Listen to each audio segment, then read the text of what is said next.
আমাকে ফাঁসাচ্ছে। এরা আমার কাছে কোনো মোটরসাইকেলও পাওয়া যায়নি, নাম্বার প্লেট জঙ্গলে নিয়ে গিয়ে পুলিশ নিচে ক্যামেরা করে নিয়ে এসেছে, রাঙামাটির জঙ্গল থেকে আমাকে ফাঁসাচ্ছে, জোর করে ফাঁসাচ্ছে। বাইক চুরি চক্রের পাণ্ডা গ্রেপ্তার, ধৃতের কাছ থেকে উদ্ধার 3টি বাইক ও নগদ 68,000 টাকা। বাইক চুরি চক্রের এক পাণ্ডাকে গড়বেতা থেকে গ্রেফতার করে তার কাছ থেকে চুরি যাওয়া 3টি বাইক উদ্ধার করল বাঁকুড়ার ছাতনা থানার পুলিশ।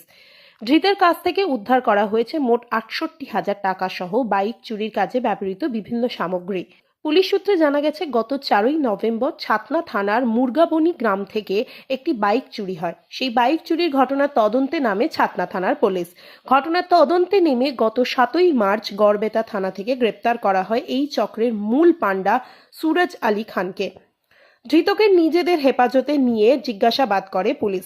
এরপরেই তাকে সঙ্গে নিয়ে গোপন ডেরায় হানা দিয়ে চুরি করা 3টি বাইক, 68,000 টাকা, একাধিক মাস্টার চাবি ও চুরি করা বাইকের বেশ কিছু নাম্বার প্লেট উদ্ধার করে পুলিশ।